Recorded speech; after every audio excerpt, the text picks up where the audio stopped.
मानव, है ना। मानव निर्मित वस्तुओं में हमने क्या पढ़ा? हम पिछले क्लास में क्या किसकी चर्चा कर रहे थे? हमने पिछले क्लास में प्लास्टिक, ठीक है, प्लास्टिक की चर्चा कर रहे थे हम लोग। किसके बारे में बात कर रहे थे हम लोग? प्लास्टिक के बारे में, है ना। तो हमने क्या पढ़ा प्लास्टिक में? प्लास्टिक जो है वो गलनांक के आधार पर, क्या पढ़ा था हमने? गलनांक के आधार पर तथा उसके कठोरता के आधार पर दो वर्गों में बांटा जाता है। प्लास्टिक को उनकी कठोरता के आधार पर, उनकी गलनांकता के आधार पर कितने भागों में, कितने वर्गों में बांटा जाता है? दो भागों में या दो वर्गों में बांटा जाता है। वो क्या क्या थे? हमने पढ़ा था, एक तो था, क्या था? थर्मो, है ना, थर्मोप्लास्टिक, थर्मोप्लास्टिक, ठीक है। एक तो था थर्मोप्लास्टिक और दूसरा वर्ग क्या है? थर्मोसेप्टिंग प्लास्टिक। क्या था? थर्मोसेप्टिंग प्लास्टिक, थर्मोसेप्टिंग प्लास्टिक। तो प्लास्टिक को हमने दो वर्गों में बांट दिए थे, दो वर्गों में बांट दिए थे। क्या क्या थे वो? थर्मोप्लास्टिक और थर्मोसेप्टिंग प्लास्टिक। तो पिछली क्लास में मैंने आपको बताया था इनमें अंतर क्या है, इन दोनों में अंतर क्या है। हमने कहा था जो थर्मोप्लास्टिक है ना, जो थर्मोप्लास्टिक है उसको गर्म करने पर, उनको जो है गर्म करने पर क्या हो जाते हैं? वे मुलायम हो जाते हैं, ठीक है, मुलायम, मुलायम हो जाते हैं। फिर ठंडा करने पर क्या हो जाता है? ठंडा करने पर वे कड़े हो जाते हैं। क्या हो जाते हैं? कड़े हो जाते हैं। बताया था मैंने आपको, है। फिर इस क्रिया को बार बार दोहराया जा सकता है। इस क्रिया को बार बार, यानी कि उसको गर्म करके मुलायम किया जाता है, फिर ठंडा करके कड़ा किया जा सकता है। यानी कि इनका पुनः संक्रमण होता रहता है। यानी कि एक चीज अगर हम एक थर्मोप्लास्टिक से कोई वस्तु बना दे, उसको हम दोबारा उसको गर्म करके उसको दोबारा हम अन्य वस्तु में बदल सकते हैं, जिसे हम क्या कहते हैं? पुनः संक्रमण कहते हैं। क्या कहते हैं उसको हम? पुनः, पुनः संक्रमण, क्या कहते हैं उसको हम लोग? इस प्रक्रिया को जो बार बार दोहराया जा सकता है ना, पुनः संकरण, ठीक है, पुनः संकरण किया जा सकता है, रिसाइकल किया जाता है। अंग्रेजी में कहे तो हम उसको रिसाइकलिंग कहते हैं। यानी कि थर्मोप्लास्टिक वो प्लास्टिक है जो गर्म करने पर मुलायम हो जाता है और ठंडा करने पर कड़ा हो जाता है, और इसको बार बार हम लोग प्रयोग में ला सकते हैं, ठीक है। और दूसरा क्या था हमारा? थर्मोसेप्टिंग प्लास्टिक। क्या था? थर्मोसेप्टिंग प्लास्टिक। थर्मोसेप्टिंग की प्रत्येक जो है क्या बोलते हैं, खास बात क्या है बेटा? इसको हम लोग क्या कर सकते हैं? गर्म करने पर ये मुलायम हो जाता है। क्या हो जाता है? गर्म करने पर मुलायम हो जाता है, मुलायम हो जाता है। गर्म करने पर क्या हो जाता है? मुलायम हो जाता है। ठंडा करने पर, ठंडा करने पर क्या हो जाता है? ठंडा करने पर, ठंडा करने पर ये क्या हो जाता है? कठोर, है ना, कठोर और क्या बन जाता है? खुरदरा बन जाता है। कठोर और, कठोर और खुरदरा, ठीक है, कठोर और खुरदरा बन जाता है। ठीक है बेटा, इतनी बातें हमने पिछली क्लास में की थी, ठीक है। और हमने थर्मोप्लास्टिक और थर्मोसेप्टिंग प्लास्टिक के दो दो उदाहरण भी आपको बताए थे कि नहीं? थर्मोप्लास्टिक और थर्मोसेप्टिंग प्लास्टिक, यानी कि बेटा देखो इसका पुनर्चंक्रमण नहीं हो सकता। देखो पुनः चंक्रण, ठीक है, पुनः चंक्रण किसका नहीं हो सकता? पुनः चंक्रण नहीं होता किसका? थर्मोसेप्टिंग प्लास्टिक का पुनः चंक्रण संभव नहीं है। ये गर्म करने पर मुलायम तो हो जाता है, ठंडा करने पर कठोर और खुरदरा बन जाता है, ठीक है, कठोर और खुरदरा बन जाता है। इससे क्या होता है? इससे ये होता है कि इसका हम दोबारा से उपयोग नहीं कर सकते। इस तरह के प्लास्टिक का हम लोग दोबारा से प्रयोग नहीं कर सकते, उपयोग नहीं कर सकते, ठीक है। तो थर्मोप्लास्टिक गर्म करने पर मुलायम हो जाता है, ठंडा करने पर कड़ा हो जाता है, इसका पुनः संक्रमण संभव है। लेकिन थर्मोसेटिंग प्लास्टिक जो है गर्म करने पर मुलायम होता है, ठंडा करने पर क्या हो जाता है, कठोर और खुरदरा बन जाता है, कठोर और खुरदरा बन जाता है, और इसका पुनः संक्रमण संभव नहीं है, पुनः संक्रमण संभव नहीं है। फिर बेटा हमने दो एग्जाम्पल बताए थे, दो उदाहरण बताए थे ना आपको, थर्मोप्लास्टिक और थर्मोसेटिंग प्लास्टिक के दो उदाहरण बताए थे। क्या उदाहरण बताए थे आपको मैंने? थर्मोप्लास्टिक का जो उदाहरण है वो क्या क्या बताए थे मैंने आपको? पॉलीथीन, है ना, पॉली पॉलीथीन, ये आपके पुस्तक में दिया हुआ है, आप उसको अंडरलाइन कर सकते हैं, ठीक है बेटा। पॉलीथीन, और क्या बताया था? पीवीसी, ठीक है, पीवीसी, पॉलीथीन और पीवीसी। पीवीसी का पूर्ण रूप क्या बताया था मैंने आपको? पीवीसी का पूर्ण रूप है पॉली, क्या बताया था? पॉली विनाइल, ठीक है, पॉली विनाइल क्लोराइड, ठीक है, क्लोराइड, क्लोराइड। ये तो थे हमारे किसके उदाहरण? थर्मोप्लास्टिक के उदाहरण, ठीक है। पॉलीथीन और पीवीसी थर्मोप्लास्टिक के उदाहरण है जिनका पुनर्चक्रण किया जा सकता है। थर्मोसेटिंग प्लास्टिक के दो उदाहरण मैंने बताए थे आपको, आपके पुस्तक में एक ही दिया हुआ है, ठीक है, बैक्टेलाइट दिया हुआ है। क्या दिया हुआ बेटा? क्या उदाहरण दिया है? बैक्टेलाइट, ठीक है, बैक्टेलाइट दिखाई नहीं दे रहा आपको? उदाहरण दिया हुआ है आपको बैक्टेलाइट, ये पुस्तक में अंडरलाइन कर सकते हैं आप। अपने टेक्स्ट बुक पे क्या कर दीजिएगा? अंडरलाइन कर दीजिएगा, ये भूलना नहीं, बैक्टेलाइट, ठीक है, बैक्टेलाइट। ओके, तो थर्मोसेटिंग प्लास्टिक का एक उदाहरण बैक्टेलाइट, थर्मोप्लास्टिक उदाहरण सबके दो उदाहरण पॉलीथीन, पीवीसी। पिछले क्लास में मैंने आपको पॉलीथीन, पीवीसी पाइप सब मैंने आपको दिखाए थे ना। और बैकलाइट का क्या उदाहरण आपको दिया था? जो हम लोग बर्तनों की जो हत्थे बनाते हैं, है ना, स्विचेस जो बनाते हैं, बोर्ड क्या बोलते हैं, बिजली के जो बल्ब, सॉरी, स्विचेस जो बनाते हैं, वो सब इनसे बने होते हैं बेटा, ये सब बैकलाइट से बने होते हैं, ठीक है। तो इतनी बात समझ में, ये सब हमने पिछली क्लास में चर्चा की थी, ठीक है। तो आप पुस्तक में अंडरलाइन कर दीजिए थर्मोप्लास्टिक और थर्मोसेटिंग प्लास्टिक के उदाहरण और उनकी विशेषताएं, ठीक है बेटा।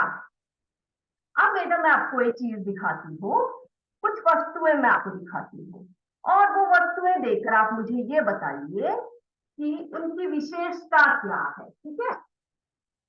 देखो अभी देखिए स्क्रीन पर, देखो देखो मैम क्या लेकर आई है आपके लिए, ये देखो, ये देखो बेटा, ये थोड़ी सी सब्जियां मैंने रखी है यहाँ पर, ठीक है, सब्जियां, फल है, फूल है, लकड़ी का एक टुकड़ा है, कागज है, ठीक है, और ये सूती कपड़ा है, सूती कपड़े का एक टुकड़ा है। देख रहे हो सभी? सभी को दिखाई दे रहा है ना?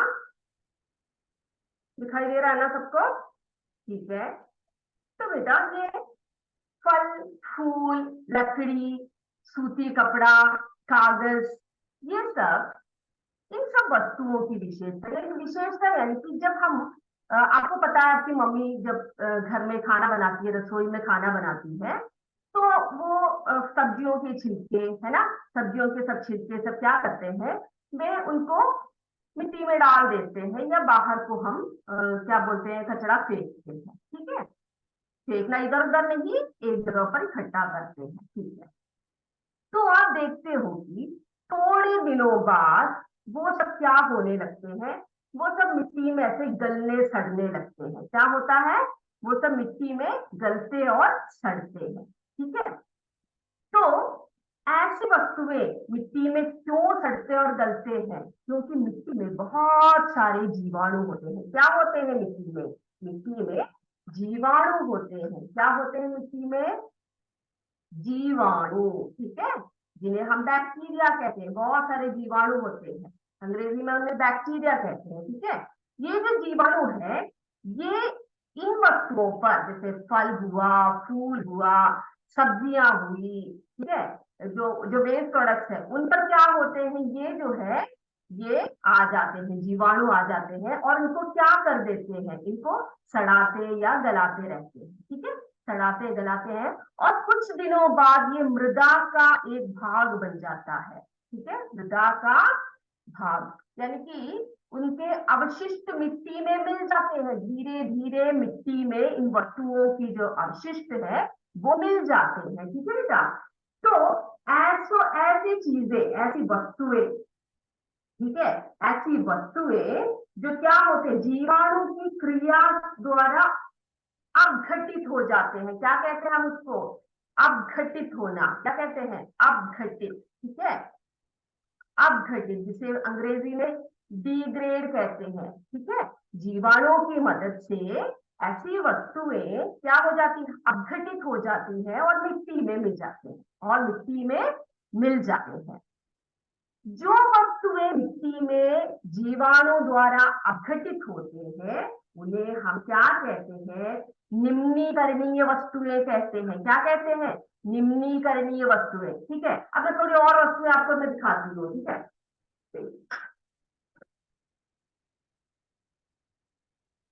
ये देखो बेटा, ये सब देखो, इन सब वस्तुओं को अगर आप बाहर फेंको, देख रहे हो, ये सब देखो पॉलिथीन की कवर है, ये सब देखो मिठाइयाँ सब खाते हो आप, फेंक देते हो बाहर पीछे, ऐसे कभी नहीं करना, ठीक है, गंदी आदत होती है वो सब।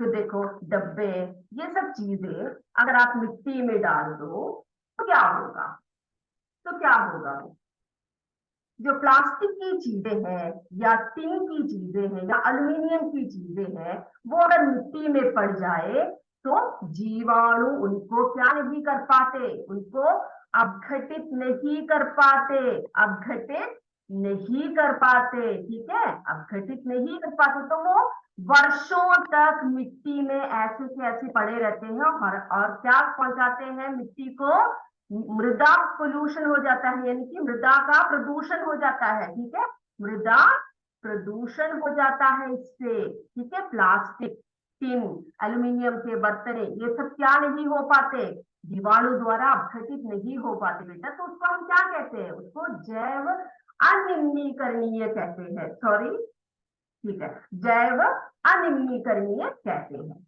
मैं आपको बताती हूँ इन दोनों में क्या डिफरेंस है, क्या फर्क पड़ता है इन दोनों में, ठीक है। ये देखो बेटा, ये है जैव निम्नीकरणीय, देखो ये जैव निम्नीकरणीय क्या है, आपके पुस्तक में साफ साफ दिया हुआ है ये, ठीक है, ये देखो क्या है, क्या लिखा हुआ है, पदार्थ जो प्राकृतिक प्रक्रिया जैसे जीवाणु की क्रिया द्वारा, क्या बोला, जो पदार्थ मैंने अभी पहले दिखाया ना आपको, सब्जियां, फूल, लकड़ी, कागज, ये सब जो है पदार्थ हैं जो प्राकृतिक प्रक्रिया जैसे जीवाणु की क्रिया, ठीक है, जीवाणु की क्रिया द्वारा अपघटित होते हैं, क्या बोला, अपघटित होते हैं, जैव निम्नीकरणीय कहलाते हैं, क्या कहलाते हैं उन्हें, वे वे पदार्थ जो प्राकृतिक प्रक्रिया जैसे जीवाणु की क्रिया द्वारा अपघटित होते हैं, उन्हें क्या कहते हैं, हम अंडरलाइन कर दीजिए सभी अपने पुस्तक में, किताब में, उन्हें हम जैव निम्नीकरणीय कहते हैं या कहलाते हैं, वो पदार्थ जैव निम्नीकरणीय कहलाते हैं, ठीक है बेटा। तो इनके उदाहरण भी देख लीजिए आप, देखो मैंने अभी आपको दिखाया भी वो है, क्या है इनके उदाहरण, जैसे सब्जी, है ना, फल, कागज, सूती कपड़ा, लकड़ी आदि क्या है, जैव निम्नीकरणीय है, इनको अगर आप मिट्टी में डाल दो तो ये कुछ दिनों बाद मिट्टी का एक अंश या मिट्टी का एक भाग बनकर रह जाता है, ठीक है। तो एक और बार मैं बताती हूँ, जैव निम्नीकरणीय यानी पदार्थ जो प्राकृतिक प्रक्रिया जैसे, किसकी प्रक्रिया से होती है बेटा? जीवाणु की क्रिया से, ठीक है। जीवाणु, हमारे मिट्टी में बहुत सारे जीवाणु हैं, तो उनकी जो क्रिया है, उनकी क्रिया द्वारा क्या होता है? अपघटित होते हैं, डिग्रेड होते हैं। उन्हें हम क्या कहते हैं? उन्हें हम जैव निम्नीकरणीय कहते हैं या कहलाते हैं। वो पदार्थ जैव निम्नीकरणीय कहलाते हैं। सबने अपने पुस्तक पे अंडरलाइन कर लिया? ठीक है, टेक्स्ट बुक को खोल के रखिए, उसके अंदर आपके ये पेज नंबर 14 पे दिया हुआ है। ठीक है, पेज नंबर 14 पे दिया हुआ है, आप उसको अंडरलाइन कर सकते हैं। उदाहरण बताया आपको, सब्जी, फल, कागज, सूती कपड़ा आदि। देखो बेटा, सूती कपड़ा क्या होता है? मिट्टी में क्या हो जाता है? मिट्टी में अपघटित हो जाता है, लेकिन जो संश्लेषित रेशे होते हैं वो जल्दी से अपघटित नहीं होते। है समझ में? ठीक है, सूती कपड़े और ऊनी कपड़े क्या हो जाते हैं? ये अपघटित हो जाते हैं। तो ये क्लियर हो गया आपको जैव निम्नीकरणीय क्या है। अब देखते हैं जैव अनिम्नीकरणीय क्या है।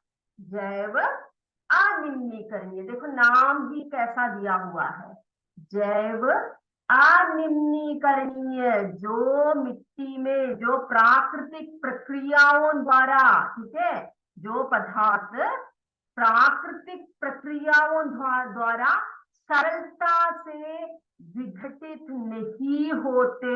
क्या बोला? क्या बोला? पदार्थ या वस्तुएं जो प्राकृतिक प्रक्रियाओं द्वारा सरलता से विघटित नहीं होते, ठीक है, उन्हें हम उन वस्तुओं, वे वस्तुएं क्या कहलाते हैं? वे वस्तुएं जैव अनिम्नीकरणीय कहलाते हैं। जैव अनिम्नीकरणीय कहलाते हैं। उदाहरण क्या है उनके? मैंने दिखाया आपको, क्या क्या दिखाया? प्लास्टिक, है ना, प्लास्टिक, टिन आदि। प्लास्टिक तो आप क्या नहीं कर सकते, प्लास्टिक जो आप मिठाई खाते हो या कोई भी स्नैक्स खाते हो, क्या नहीं करते आप? क्या नहीं करना चाहिए? सीधे मिट्टी में आप नहीं डाल सकते उनको, ठीक है, क्योंकि वो इससे मिट्टी का प्रदूषण बढ़ता है ना। तो ये बात समझ में आ गई?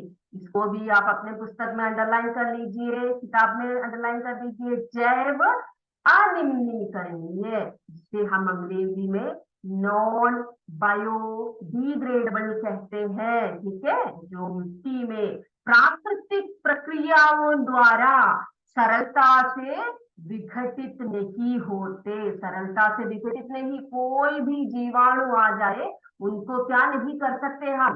उन वस्तुओं का विघटन नहीं होता, बहुत साल लग जाते हैं उनका विघटन होने में। ठीक है, तो सरलता से विघटित नहीं होते ऐसे वस्तुएं जैव अनिम्नीकरणीय कहलाते हैं। जैसे बहुत बड़ा सा एक उदाहरण है प्लास्टिक, टिन आदि। ठीक है, क्लियर? क्लियर हो गया ये? ठीक है, ठीक है बेटा। तो हम अब क्या बोलते हैं, ये पता लग गया हमें कि निम्नीकरणीय वस्तुएं क्या है और अनिम्नीकरणीय वस्तुएं क्या है। तो आपको पता है अब क्या क्या जो बाहर फेंकते हो ये मिट्टी को कैसे हानि पहुंचाती है। जो प्लास्टिक सब, जो कूड़े कचरे सब डालते हो, तो इससे मिट्टी को कितना प्रदूषण होता है मिट्टी में, है ना।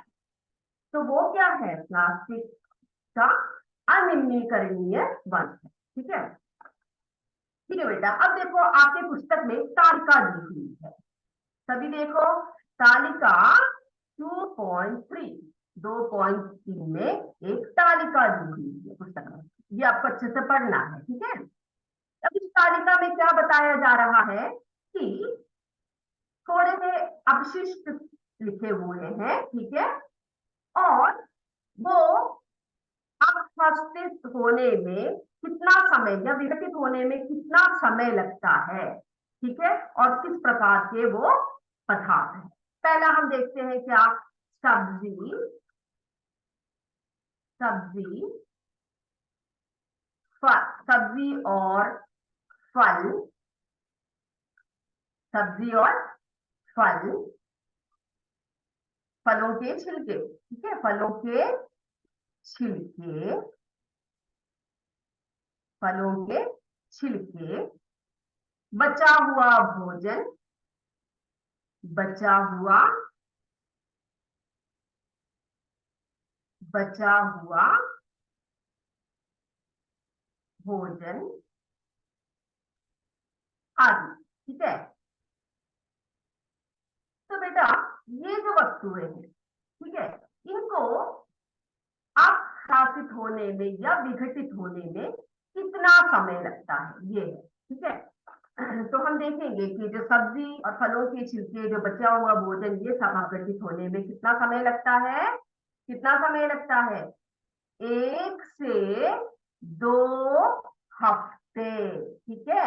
अब मिट्टी में ये मिल जाए, डाल दो, तो इनको सड़ने गलने में, मिट्टी का भाग होने में कितना समय लगता है, 1 से 2 हफ्ते लगते हैं। तो ये कैसे वस्तुएं हैं, ये कैसे वस्तुएं हैं, ये कैसे वस्तुएं कहलाएंगे, ये सब जैव,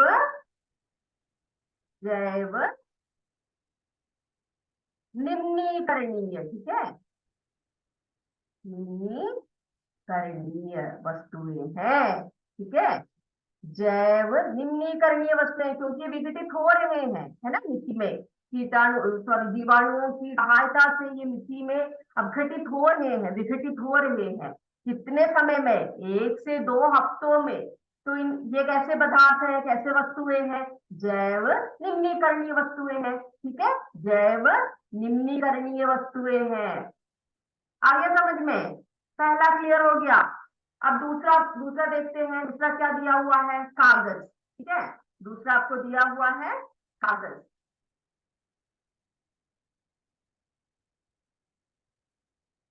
कागज, देखो बेटा, कागज को जो है विघटित होने में कितना समय लगता है, 10 से 30 दिन, ठीक है, 10 से 30 दिन लगते हैं, ठीक, 10 से 30 दिन लगते हैं।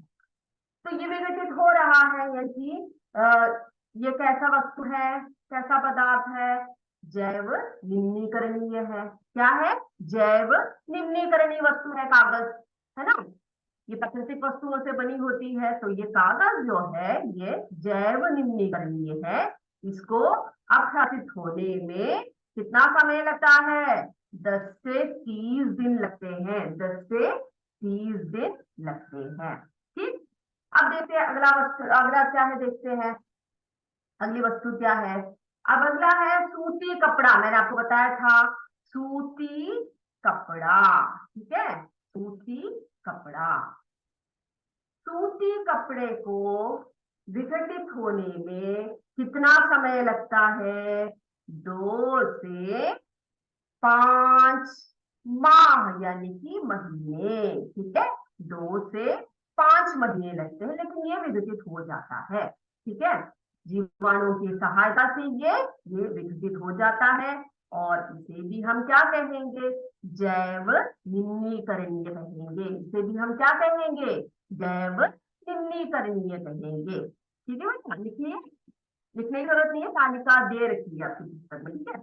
अब अगली वस्तु देखते हैं, अगली वस्तु कौन सी है, अगली वस्तु है लकड़ी, ठीक है, लकड़ी, लकड़ी, ठीक, लकड़ी जो है इसको विघटित होने में कितना समय लगता है, 10 से 15 वर्ष, पूरी तरह से विघटित होने में कितना समय लग जाता है, 10 से लेकर 15 वर्ष तक लग जाते हैं, लेकिन ये भी मिट्टी में विघटित हो जाता है, जीवाणुओं की सहायता से, जीवाणुओं की प्रक्रिया से विघटित हो जाता है। तो इसे भी हम क्या कहेंगे, जैव निम्नीकरणीय कहेंगे, है ना, जैव निम्नीकरणीय कहेंगे। तो लकड़ी को विघटित होने में 10 से लेकर 15 वर्ष लगते हैं, विघटित नहीं, उसको अपघटित होने में, यानी कि मिट्टी में पूरी तरह से मिल जाने में कितना वर्ष लगता है, 10 से लेकर 15 वर्ष तक लग जाते हैं। तो उसे हम जैव निम्नीकरणीय कहेंगे, ठीक। फिर उसके बाद हम बात करेंगे ऊनी वस्त्र, ठीक है, ऊनी वस्त्र की बात करते हैं। ऊनी वस्त्र की अगर हम बात करें, ऊनी वस्त्र, ऊनी वस्त्र, ऊनी वस्त्र की अगर हम बात करें तो ऊनी वस्त्र को, सॉरी, ऊनी वस्त्र को लगभग 1 वर्ष, ठीक है, लगभग 1 वर्ष लग जाता है अभ्यासित होने में। तो ये कैसी वस्तु है? ये जैव निम्नीकरणीय है। क्या है ये? जैव निम्नीकरणीय है। ऊनी वस्त्र हो चाहे सूती वस्त्र हो, ये सभी क्या है? जैव निम्नीकरणीय है। ठीक है, ये समझ में आ गया। अब देखो, हम ऐसी वस्तुओं की बात करते हैं जो जैव अनिम्नीकरणीय है। वो क्या है? जैव अनिम्नीकरणीय है। ये देखो, टिन, टिन, एल्यूमिनियम, ठीक है, टिन, एल्यूमिनियम, एल्यूमिनियम, ठीक है, एल्यूमिनियम। अन्य धातुएं, ठीक है, धातुओं के डिब्बे, धातुओं के डिब्बे जो हम लोग यूज करते हैं, हम लोग उपयोग करते हैं, डिब्बे। बेटा ये सब विघटित होने में पता है आपको कितने वर्ष लगते हैं? ये देखो, ये विघटित होने में 100 से लेकर 500 वर्ष, कितना समय लगता है? 100 से लेकर 500 वर्ष। हैरान हो गए ना सभी? 100 से लेकर 500 वर्ष लग जाते हैं। 100 से लेकर, तो सोचो जरा इनकी, ये जो हमारे मिट्टी में ये मिलने में या फिर अभ्यासित होने में कितना समय लग जाता है। टिन, एल्यूमिनियम, धातुओं के डिब्बे 200 से लेकर 500 वर्ष तक लग जाते हैं। अब देखो, अगला जो हमारा विलन है वो देखो, प्लास्टिक। इस प्लास्टिक को हमें पता नहीं है ये प्लास्टिक कितने वर्ष लग जाते हैं। कई वर्ष, कई वर्ष लग जाते हैं ये अभ्यासित होने में। कई वर्ष, पता नहीं कितने वर्ष लग जाते हैं। तो ये मिट्टी में अगर मिल जाए तो ये बहुत समय के बाद ही क्या हो पाता है, कभी हो जाता है, कभी ऐसे ही ऐसे ही पड़ा रहता है। तो ये कैसी वस्तु है? ये कैसी वस्तु है? जैव अनिम्नीकरणीय, ठीक है, अनिम्नीकरणीय वस्तु है। आया समझ में? जैव अनिम्नीकरणीय वस्तु है ये। ठीक, तो आज के लिए बस इतना ही। ये तालिका अच्छे से पढ़कर आइए, अगली बार आपसे प्रश्न पूछा जाएगा, ठीक है। अभी मेरे बच्चों के लिए मेरे पास प्रश्न है, ठीक है। प्रश्न शुरू करें हम लोग। सभी तैयार हो ना? थोड़े से प्रश्न मैं आपके लिए लेकर आई हूँ, देखते हैं। सभी तैयार हो जाइएगा, फटाफट से आंसर लिखिए, ठीक है, फटाफट से आंसर लिखिए। देखिए, पहला प्रश्न हमारे लिए क्या है? पहला प्रश्न है, सीमेंट, प्लास्टिक, दवाइयां आदि डैश है। सीमेंट, प्लास्टिक, दवाइयां आदि डैश है। ऑप्शन आपके लिए, मानव निर्मित वस्तुएं, प्रकृति प्रदत्त वस्तुएं, इनमें से कोई भी। प्रश्न क्या था हमारा? सीमेंट, प्लास्टिक, दवाइयां आदि डैश है। मानव निर्मित वस्तुएं, प्रकृति प्रदत्त वस्तुएं, या फिर इनमें से कोई भी नहीं। ठीक, चलो दूसरा प्रश्न पूछती हूँ। किसी भी औषधि का उपयोग करने से पहले डॉक्टर से सलाह लेना आवश्यक है। एक प्रस्तावना आपको दी हुई है, किसी भी औषधि का उपयोग करने से पहले डॉक्टर से सलाह लेना आवश्यक है। यह प्रस्तावना बिल्कुल ठीक है। दूसरा, यह प्रस्तावना बिल्कुल गलत है। हम अपनी इच्छा से औषधियां, ठीक है, ये थोड़ी स्पेलिंग गलत है यहाँ पर, औषधियां, औषधियों का प्रयोग कर सकते हैं। इनमें से सही ऑप्शन आप लिख सकते हैं। तीसरा प्रश्न देखो, टीबी, हैजा, निमोनिया आदि बीमारियों का इलाज करने के लिए डैश का उपयोग किया जाता है। एंटीबायोटिक, एंटीसेप्टिक, एंटीसीरम, ठीक है। निमोनिया, हैजा, इन सभी बीमारियों के इलाज के लिए किनका उपयोग किया जाता है? Antibiotic, antiseptic, antiserum. चौथा प्रश्न, नायलॉन, टेरिलीन, पॉलिस्टर आदि डैश रेशों के उदाहरण है। संश्लेषित रेशे, प्राकृतिक रेशे, उपरोक्त दोनों ही गलत है। संश्लेषित रेशे, प्राकृतिक रेशे, उपरोक्त दोनों गलत है। पांचवा प्रश्न, टेरिलीन, नायलॉन, पॉलिएस्टर के वस्त्र सूती वस्त्र की अपेक्षा, प्रश्न देख लीजिए, टेरिलीन, नायलॉन, पॉलिएस्टर के वस्त्र सूती वस्त्र की अपेक्षा जल्दी सूखते हैं, बहुत देर बाद सूखते हैं या सूखते ही नहीं है। लिख लीजिए, जल्दी सूखते हैं, बहुत देर बाद सूखते हैं या सूखते ही नहीं है। अगला, कठोरता के एवं गलनांक के आधार पर प्लास्टिक के कितने वर्गों में बांटा जा सकता है? प्लास्टिक को कितने वर्गों में बांटा जा सकता है? 2, 3 या 4? 2, 3 या 4? सातवां प्रश्न, पॉलीथीन और पीवीसी किसके उदाहरण है? पॉलीथीन और पीवीसी किसके उदाहरण है?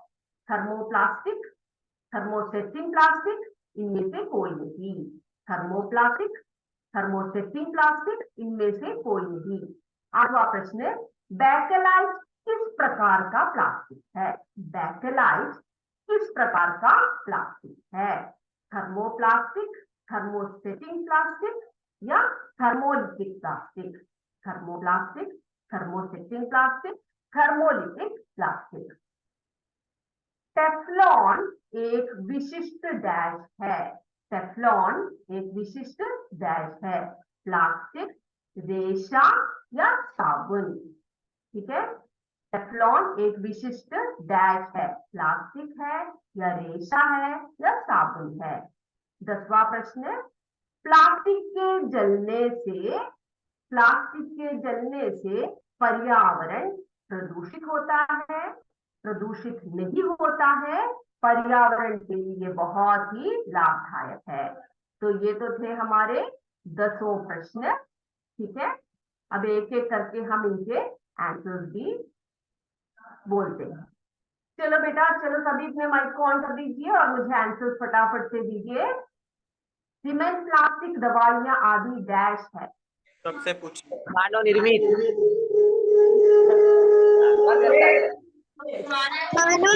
वस्तुएं,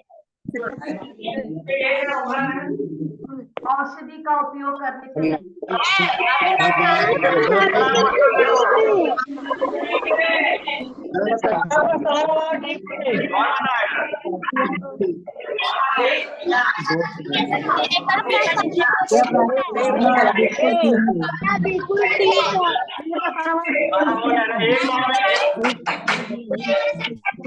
एक क्वेश्चन एक लोग बता दिए तो दूसरा चांस नहीं मिलेगा। टीबी है, निमोनिया की बीमारी का इलाज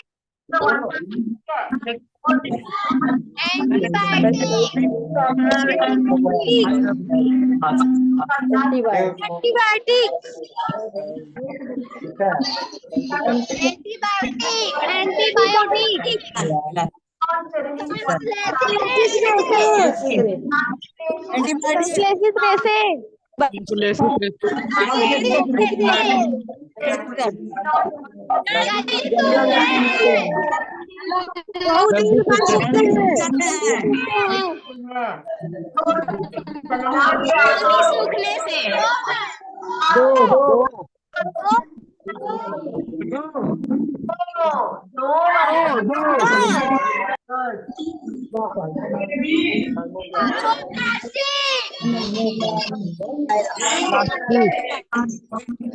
थर्मोप्लास्टिक,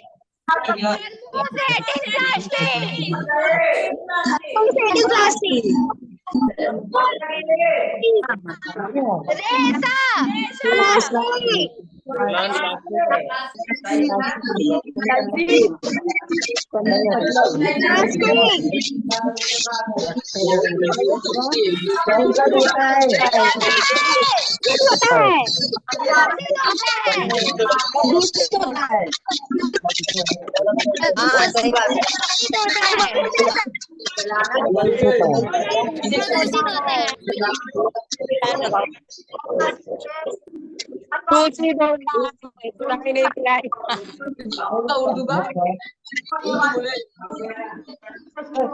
अभी हम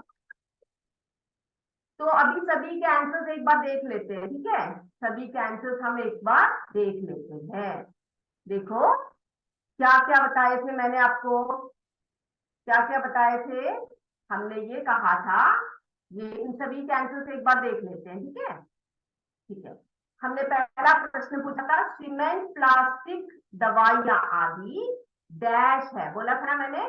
तो ये क्या है, ये बताया था हमने, मानव निर्मित वस्तुएं। मानव निर्मित वस्तुएं, इसका आंसर क्या है, मानव निर्मित वस्तुएं है। ठीक, अगला प्रश्न था हमारा, किसी भी औषधि का उपयोग करने से पहले डॉक्टर से सलाह लेना आवश्यक है कि नहीं। ये प्रस्तावना क्या है, ये प्रस्तावना बिल्कुल ठीक है। ये प्रस्तावना बिल्कुल ठीक है, क्योंकि बिना डॉक्टर के सलाह से हम दवाई नहीं ले सकते। ठीक है, तीसरा प्रश्न हमारा था, टीबी, हैजा, निमोनिया आदि बीमारियों का इलाज करने के लिए डैश का उपयोग किया जाता है। कौन सी दवाइयों का, एंटीबायोटिक का उपयोग किया जाता है। ठीक है, आंसर क्या आएगा, एंटीबायोटिक का उपयोग किया जाता है। फिर हमारा चौथा प्रश्न था, नायलॉन, टेरिलीन, पॉलिएस्टर आदि डैश देशों के उदाहरण है। आपने मुझे बताया कि ये सब क्या है, संश्लेषित रेशे हैं। क्या है ये, संश्लेषित रेशे हैं। फिर हमारा पांचवा प्रश्न था, टेरिलीन, नायलॉन, पॉलिएस्टर के वस्त्र सूती वस्त्र की अपेक्षा क्या होते हैं, जल्दी सूखते हैं, जल्दी सूखते हैं। ठीक, उसके बाद सिक्स क्वेश्चन था हमारा, कठोरता के और गलनांक के आधार पर प्लास्टिक के कितने वर्गों में बांटा जा सकता है। आपने मुझे बताया आंसर, 2 वर्गों में बांटा जा सकता है ना, थर्मोसेटिंग प्लास्टिक और थर्मोप्लास्टिक। ठीक है, फिर सेवेंथ क्वेश्चन था हमारा, क्या था हमारा सेवेंथ प्रश्न, पॉलीथीन और पीवीसी किसके उदाहरण है। तो आंसर हमारा है, थर्मोप्लास्टिक के उदाहरण है। पॉलीथीन और पीवीसी थर्मोप्लास्टिक के उदाहरण है। आठवां प्रश्न, बैकलाइट किस प्रकार का प्लास्टिक है। बैकलाइट जो है वो थर्मोसेटिंग प्लास्टिक है। क्या है वो, थर्मोसेटिंग प्लास्टिक है। फिर नौवां प्रश्न, टेफ्लॉन, यह भी क्लास में एक और बार समझाऊंगी। टेफ्लॉन एक विशिष्ट प्रकार का प्लास्टिक है। ठीक है, टेफ्लॉन एक विशिष्ट प्रकार का प्लास्टिक है। 10वां प्रश्न, प्लास्टिक के जलने से पर्यावरण क्या होता है, पर्यावरण प्रदूषित होता है। ठीक है, एयर पोल्यूशन होता है, या हवा का, वातावरण में प्रदूषण होता है। ठीक है, तो प्लास्टिक का कभी भी हम लोग नहीं जलाना चाहिए प्लास्टिक को। ठीक है, तो इसी के साथ हम क्या करते हैं, आज की कक्षा हम समाप्त करते हैं। अगली क्लास में अच्छे से आइएगा, पढ़कर आइएगा। ठीक है, इसी के साथ हम क्लास समाप्त करते हैं। जय विद्या शक्ति, जय हिंद, जय भारत। धन्यवाद।